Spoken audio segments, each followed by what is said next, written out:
ओम नमो भगवते वासुदेवाय नमः। आइए आज सुनते हैं भागवत गीता का मूल सार क्या है।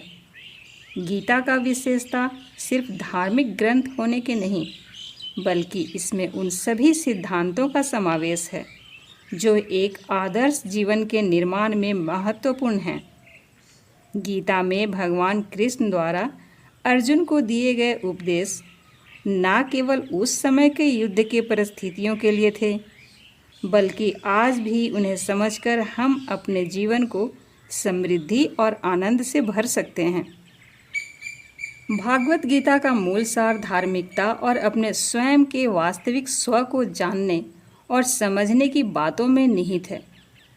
गीता कहती है कि हम सभी प्राणी दिव्य आत्मा के अंश हैं, इसलिए हमें अपना पूरा जीवन सदाचार, कर्तव्य और करुणा के साथ जीना चाहिए। हर प्राणी को बेवजह किए गए कार्यों के परिणामों के प्रति आसक्त नहीं होना चाहिए, बल्कि उसे परमात्मा को याद करते हुए अपने कर्तव्यों का हृदय से पालन करते रहना चाहिए। गीता सिखाती है कि प्रत्येक प्राणी के जीवन की एक विशिष्ट भूमिका है और हर प्राणी उस भूमिका का ईमानदारी से निर्वहन करके आंतरिक शांति को प्राप्त कर सकता है। भगवत गीता भारतीय धर्म और दार्शनिक विचार का महत्वपूर्ण भाग है। यह महाभारत के भीष्म पर्व के अंतर्गत अर्जुन और भगवान श्री कृष्ण के बीच हुए संवाद को दर्शाती है। गीता में भगवान कृष्ण अर्जुन को उनके धर्म युद्ध के संदेश को समझाते हैं। भगवत गीता का मूल सार इस प्रकार है। पहला, कर्मयोग। गीता में कर्मयोग का महत्वपूर्ण स्थान है, जिसमें कर्म को भावनापूर्वक और निष्काम भाव से किया जाना बताया गया है। दूसरा है भक्ति योग। भगवत गीता में भगवान की भक्ति का महत्व बताया गया है। तीसरा है ज्ञान योग। गीता में ज्ञान योग के माध्यम से अंतरात्मा का ज्ञान प्राप्त करने की महत्वपूर्णता और तरीका बताया गया है। चौथा है ध्यान योग। यह योग चित्त को नियमित ध्यान के माध्यम से शांत करता है और आत्मा के साथ एकता में ले जाता है। ध्यान योगी अपने मन को एक स्थिर और एकाग्रचित्त के साथ ध्यान में लगाते हैं, जिससे उन्हें आत्मा का अनुभव होता है। इन योगों के माध्यम से गीता मनुष्य को जीवन के विभिन्न पहलुओं में मार्गदर्शन प्रदान करती है और उसे सही दिशा में चलने के लिए प्रेरित करती है। इसके अलावा गीता में समाज, धर्म, कर्म और मोक्ष के सिद्धांतों का विस्तृत विवेचन भी मिलता है। आइए सुनते हैं महाभारत युद्ध की पृष्ठभूमि। कुरुवंश के महाराज शांतनु की पत्नी गंगा देवी के गर्भ से भीष्म का जन्म हुआ था, किंतु बालक के जन्म के बाद किसी विशेष कारण से वे अंतर्निहित हो गईं। महाराज शांतनु ने किसी समय आखेट करते हुए निषाद राज के घर एक अपूर्व रूपवती राजकन्या सत्यवती को देखा। महाराज ने निषाद राज से अपने विवाह के लिए उस राजकन्या को मांगा, किंतु निषाद राज ने विवाह के लिए एक प्रतिबंध रखा कि सत्यवती का पुत्र ही राजा होगा। महाराज ने इसे स्वीकार नहीं किया और वे राजधानी लौट आए। यह बात किसी प्रकार युवराज भीष्म के कानों में पड़ी और उन्होंने यह भीषण प्रतिज्ञा की कि सत्यवती का पुत्र ही राजा होगा तथा मैं आजीवन ब्रह्मचारी रहूँगा। इस प्रकार उन्होंने सत्यवती का विवाह अपने पिता शांतनु के साथ करवाया। इस भीषण प्रतिज्ञा के लिए इनके पिताजी ने इनको इच्छा मृत्यु का वरदान दिया था। सत्यवती के गर्भ से महाराज शांतनु के 2 पुत्र हुए, चित्रांगद और विचित्रवीर्य। महाराज शांतनु की मृत्यु के पश्चात चित्रांगद राजा बने। किंतु इनकी असामयिक मृत्यु से विचित्र वीर्य को राज्यपद दिया गया। इनकी 2 पत्नियां थीं, अंबिका और अंबालिका, किंतु निसंतान दशा में विचित्र वीर्य की भी असामयिक मृत्यु हो गई। पुत्रों के शोक में माता सत्यवती बड़ी दुखी हो गईं। इन्होंने वंश की रक्षा के लिए अपने प्रथम पुत्र महर्षि वेदव्यास का स्मरण किया। वेदव्यास जी ने माता सत्यवती की आज्ञा तथा भीष्म का अनुमोदन जानकर विचित्र वीर्य की पत्नी अंबिका से धृतराष्ट्र, अंबालिका से महाराज पांडु तथा उनकी दासी के गर्भ से महात्मा विदुर जी को उत्पन्न किया। धृतराष्ट्र के जन्मांध होने के कारण पांडु ही राज सिंहासन पर बैठे। महाराज पांडु के 5 पुत्र हुए, जिनमें ज्येष्ठ पुत्र का नाम युधिष्ठिर था। धृतराष्ट्र के 100 पुत्रों में दुर्योधन सबसे बड़ा था। काल की गति से राजकुमारों की छोटी आयु में ही महाराज पांडु की मृत्यु हो गई। अतः भीष्म पितामह ने राजकुमारों के बड़े होने तक धृतराष्ट्र को ही राज्य संरक्षक के रूप में राज सिंहासन का दायित्व सौंप दिया। जब 5 पांडव और धृतराष्ट्र के दुर्योधन आदि पुत्र युवावस्था को प्राप्त हुए, तब राजगद्दी का प्रश्न उठा। महाराज धृतराष्ट्र अपने पुत्रों के प्रति पक्षपाती थे। वे छल बल से दुर्योधन को ही राज्य पद पर अभिषिक्त करना चाहते थे, किंतु भीष्म पितामह जैसे परम धार्मिक पूज्य व्यक्तियों और प्रजाओं के दबाव के कारण वे ऐसा नहीं कर सके। उन्होंने बाह्य रूप से युधिष्ठिर को आधे राज्य के राजा के रूप में नवनिर्मित वारणावत नगर में भेजकर उन्हें जलाकर मारने का षड्यंत्र रचा, परंतु पांडव किसी प्रकार बच निकले। इसके कुछ समय बाद पांडवों का द्रौपदी से विवाह हुआ। पांडव अभी जीवित हैं, यह जानकर भीष्म पितामह के आदेश से उन्हें इंद्रप्रस्थ नामक स्थान का राजत्व सौंप दिया।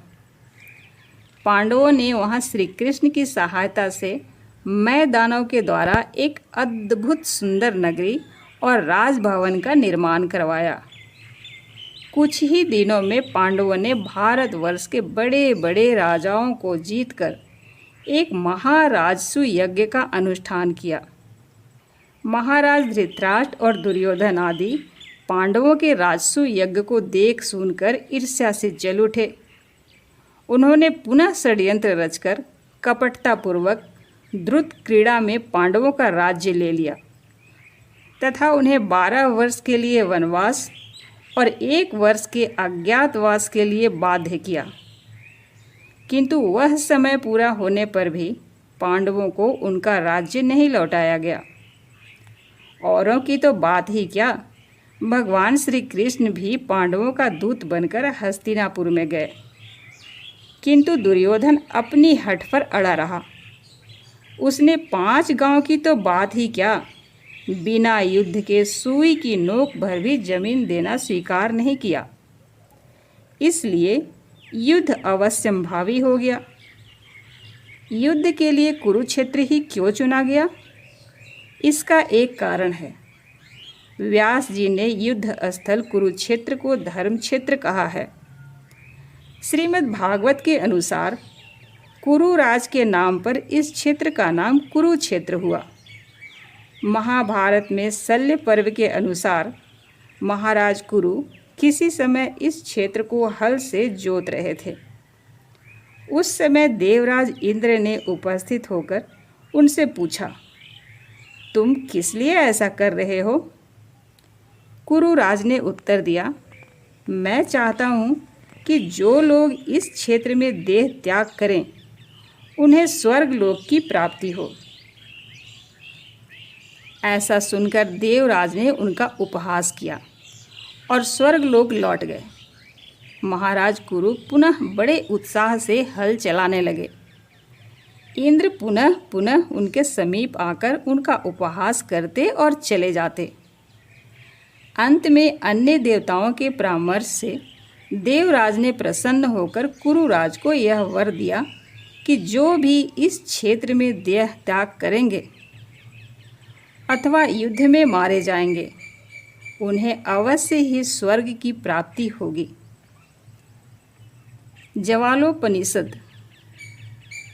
जवालोपनिषद में भी कुरुक्षेत्र को देवताओं की यज्ञ स्थली और सभी प्राणियों के लिए यज्ञ का स्थान बतलाया गया है। यहाँ यज्ञ करने से स्वर्गलोक और ब्रह्मलोक की प्राप्ति होती है। शतपथ ब्राह्मण में भी कुरुक्षेत्रम देवयज्ञमास तस्मादाहु कुरुक्षेत्रम देवयज्ञम कहा गया है। इसलिए युद्ध के लिए इस धर्म क्षेत्र का चयन किया गया। गीता श्री वेदव्यास के द्वारा रचित विशाल महाभारत ग्रंथ के अंतर्गत भीष्म पर्व के 25वें अध्याय से 42वें अध्याय तक 18 अध्यायों में गीता ग्रंथ संपूर्ण हुआ है। हम जैसे संसार की माया में बंधे जीवों को माया मोह से छुड़ाने के लिए ही भगवान श्री कृष्ण अपने प्रिय सखा अर्जुन के द्वारा माया मुग्ध होने का अभिनय करवाया।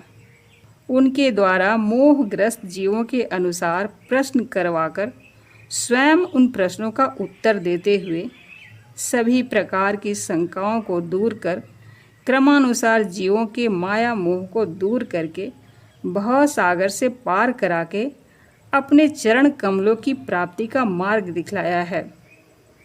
वास्तव में अर्जुन भगवान के नित्य पार्षद हैं, इसलिए उन्हें शोक मोह होने का प्रश्न ही नहीं उठता है। किंतु जीवों का कल्याण करने के लिए किसी एक दयालु और महान व्यक्ति को ही निमित्त बनाकर जीवों के हित के लिए उपदेश दिया जाता है। शास्त्रों में सर्वत्र ही यही नीति दिखलाई देती है।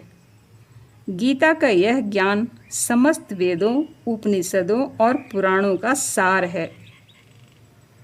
गीता के ज्ञान को सुगम और सभी के लिए बोधगम्य बनाने के लिए हमारे पूर्व आचार्यों ने इसे 5 भागों में बांट दिया है।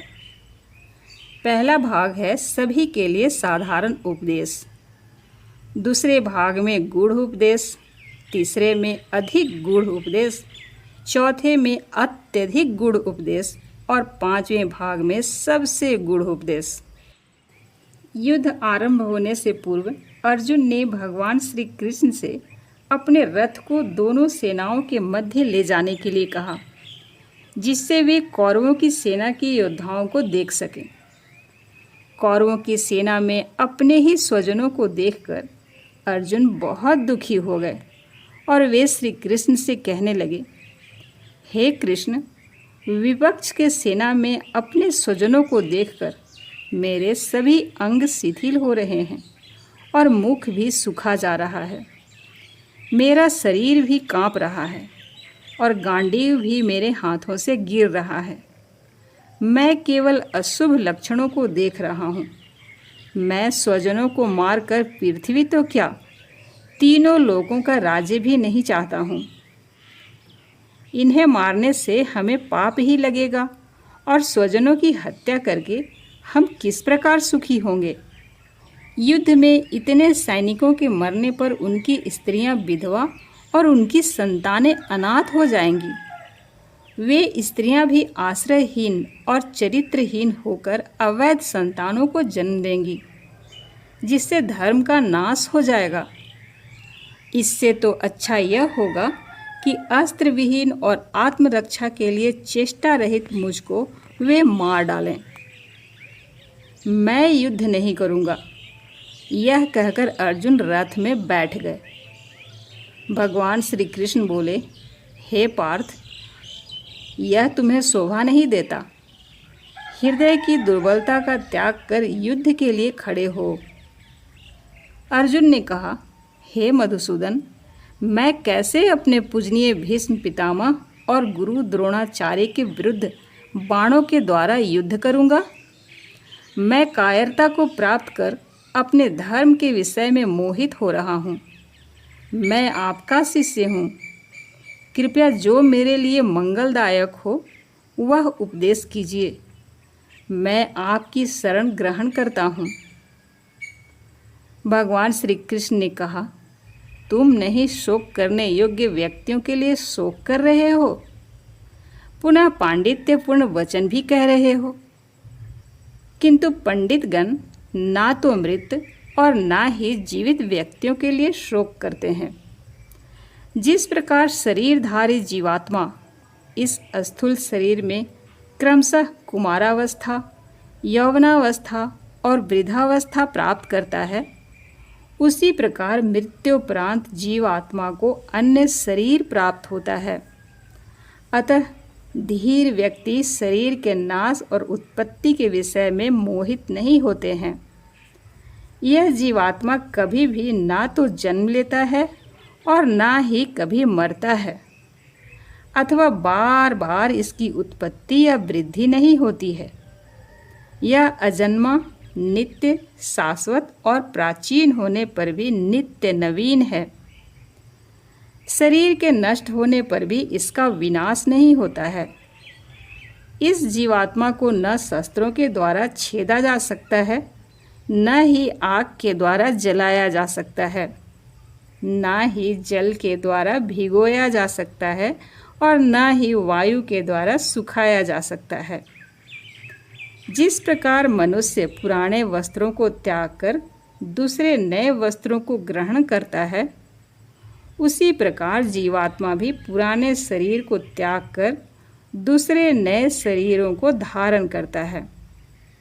जिसने जन्म ग्रहण किया है उसकी मृत्यु निश्चित है और मृत व्यक्ति का पुनर्जन्म भी निश्चित है। अतः इस अपरिहार्य अवश्यंभावी विषय में शोक करना उचित नहीं है। नित्य, अविनाशी और अपरिमेय, जिसे मापा नहीं जा सकता, जीवात्मा के ये सब भौतिक शरीर नाशवान कहे गए हैं। उदाहरण स्वरूप श्रीमद् भागवत के 7वें स्कंद में उसी निर्देश में सुयज्ञ नाम के राजा की कथा का यहाँ वर्णन किया जा रहा है। राजा सुयज्ञ युद्ध में मारे गए और उनके भाई बंधु उनको घेर कर बैठ गए। राजा का कवच छिन्न भिन्न हो गया था, उनके आभूषण टूट गए थे, बाल बिखर गए थे और सारा शरीर खून से लथपथ हो गया था। रानियां अपने पति को मृत देखकर छाती पीट पीट कर रोने लगीं। उनके करुण क्रंदन को देखकर मंत्री और प्रजा आदि भी रोने लगे।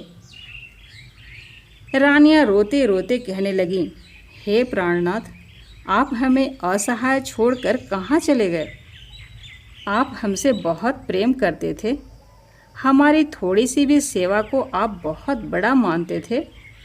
हम तो आपके चरणों की दासियां हैं, हम आपके बिना जीवित नहीं रह पाएंगी। इस प्रकार विलाप करते करते वे उनके शरीर को छोड़ नहीं रही थीं। इतने में सूर्यास्त हो गया। उन लोगों का विलाप सुनकर यमराज एक बालक का रूप धारण कर वहां आए। उन्होंने उन लोगों से पूछा कि वे क्यों रो रहे हैं। मंत्री ने कहा कि हमारे राजा चले गए हैं, इसलिए हम सब रो रहे हैं। बालक ने कहा, आप कह रहे हैं कि आपके राजा चले गए हैं, परंतु वे तो आपके सामने ही यहाँ रणभूमि में पड़े हैं। मंत्री बोले, नहीं, वे चले गए हैं, यह तो उनका शरीर है। बालक ने फिर पूछा, आप कह रहे हैं कि यह उनका शरीर है और राजा चले गए हैं, तो क्या आपने इस शरीर में रहने वाले राजा को कभी देखा था? वे कैसे थे? लंबे थे या छोटे थे? काले थे या गोरे थे? पतले थे या मोटे थे? उनका रूप कैसा था? मंत्री विचार करने लगे और कोई उत्तर नहीं दे पाए। तब बालक ने कहा, मूर्खों, तुम जिसके लिए शोक कर रहे हो वह सुयज्ञ नामक शरीर तो तुम्हारे सामने पड़ा है। वह आत्मा जो इसमें सुनने और बोलने वाला था, वह तो तुम्हें कभी दिखाई नहीं पड़ता था। आत्मा शरीर से अत्यंत भिन्न है। वह इस शरीर में रहने पर भी इसके जन्म, मृत्यु आदि विकारों से अछूता ही रहता है। जैसे मनुष्य मिट्टी आदि से बने घर को अपने से अलग समझता है, वैसे ही आत्मा पृथ्वी, जल, अग्नि, वायु और आकाश, इन 5 तत्वों से बने स्थूल शरीर और मन, बुद्धि और अहंकार के सूक्ष्म शरीर से अलग है। जैसे लकड़ी में रहने वाली अग्नि उससे अलग है, जैसे देह में रहने पर भी वायु का उससे कोई संबंध नहीं है, जैसे आकाश सब जगह रहने पर भी किसी से लिप्त नहीं होता है, वैसे ही शरीर में रहने वाला और उसका आश्रय आत्मा भी उससे अलग और निर्लिप्त है। सभी प्राणियों की मृत्यु पूर्व जन्मों के कर्मों के अनुसार समय पर होती है और उनके अनुसार उनका जन्म भी होता है। इसलिए शरीर और आत्मा के तत्व को जानने वाले ना तो अनित्य शरीर के लिए शोक करते हैं और न ही नित्य आत्मा के लिए। मूर्ख रानियों, एक दिन तुम्हारी भी यही दशा होने वाली है। तुम्हें अपनी तो मृत्यु दिखलाई नहीं देती और इनके लिए रो रही हो। यदि तुम 100 वर्षों तक भी इस प्रकार छाती पीट कर रोती रहोगी तो भी तुम्हारे पति लौट कर नहीं आएंगे। यह कहकर यमराज जी अंतर्ध्यान हो गए। इस प्रकार संसार और इसके सुख दुख को अनित्य जानकर हमें अपने कर्तव्य और कर्मों को करना चाहिए। इसलिए भगवान श्री कृष्ण ने आगे कहा, हे अर्जुन, भाग्यशाली क्षत्रिय ही स्वर्ग के खुले द्वार के समान ऐसे युद्ध के अवसर को अनायास ही प्राप्त करते हैं। यदि तुम युद्ध में मारे जाओगे तो स्वर्ग को प्राप्त करोगे और जीतने पर पृथ्वी के राज्य को प्राप्त करोगे।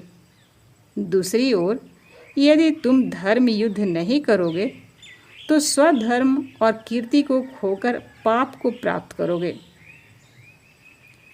दुर्योधन आदि महारथी तुम्हें भय के कारण युद्ध से पलायन करने वाला कायर कहकर तुम्हारा अपमान करेंगे। सम्मानित व्यक्ति के लिए अपयश तो मरने की अपेक्षा भी अधिक कष्टदायक है। अतः हे अर्जुन, तुम युद्ध करो। इसलिए हमें संसार में अपने कर्तव्य कर्मों को करते हुए स्वयं को उसका कारण या अधिकारी नहीं मानना चाहिए।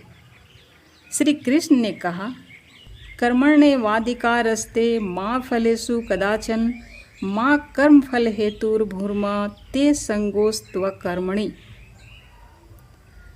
स्वधर्म विहित कर्म करने में तुम्हारा अधिकार है, किंतु उस कर्म के फल में तुम्हारा अधिकार नहीं है। तुम स्वयं को ना तो कर्म के फल का कारण मानो और ना ही कर्म के नहीं करने में आसक्त हो। इस प्रकार अनासक्त भाव से स्वधर्म विहित कर्म करते हुए उनके फल को भगवान को समर्पित करते जाना चाहिए। स्वयं को फल का स्वामी मानने से ही व्यक्ति के हृदय में नाना प्रकार की दुर्भावनाएं और दुर्गुण आते हैं। फल में आसक्ति का त्याग कर निष्काम कर्म करने से व्यक्ति का हृदय शुद्ध हो जाता है। तब वह भगवान और उनकी भक्ति के रहस्य को समझने योग्य होता है। यथा योग्य आहार विहार करने वाले का, कर्मों में यथा योग्य चेष्टा करने वाले का और यथा योग्य सोने और जागने वाले का योग सांसारिक क्लेशों का हरण करने वाला होता है। इसलिए अधिक आहार नहीं करना चाहिए और अधिक सोना भी नहीं चाहिए। जगत के कार्य और इंद्रिय तृप्ति पर नियंत्रण रखना चाहिए, अन्यथा उस दुर्लभ योग की प्राप्ति नहीं होती जिसमें एक आत्मा अपने सृष्टिकर्ता के साथ युक्त होती है। आहार विहार में संयम नहीं रखने से नाना प्रकार के रोग हो जाते हैं, जिनसे साधन में विघ्न पड़ता है। इसी प्रकार नाना प्रकार की चिंताओं से उद्विग्न चंचल मन से भी साधन की सिद्धि नहीं होती है। इसलिए भगवान श्री कृष्ण ने इस प्रकार कहा है, साधारण लोगों के लिए जो रात्रि अर्थात शयन काल है, उसमें साधु जागृत रहते हैं, और जब साधारण लोग जागृत रहते हैं तब साधु के लिए वह रात्रि है। इस श्लोक का यह अभिप्राय है कि जब साधारण लोग आत्मा की अनुभूति के विषय के प्रति सोए रहते हैं, तब साधु उसके प्रति जागृत होते हैं, और साधारण लोग जब अपनी इंद्रिय तृप्ति के भोगों में जागृत रहते हैं, तब साधु उन विषयों के प्रति निंद्रित होते हैं, अर्थात उनसे उदासीन होते हैं। साधारण रूप से भगवान श्री कृष्ण ने यह ज्ञान प्रदान किया कि हम यह शरीर नहीं हैं, हम आत्मा हैं। इसलिए शारीरिक कामनाओं से पृथक रहकर उनकी तृप्ति के लिए अधिक प्रयास नहीं करना चाहिए, और सुख दुख को समान मानकर अपने कर्तव्य कर्म को करते जाना चाहिए। अपने को अर्थात आत्मा को जानने का प्रयास करना चाहिए, और आत्मा के कल्याण के लिए ही प्रयत्नशील होना चाहिए। यहाँ तक यह साधारण उपदेश है।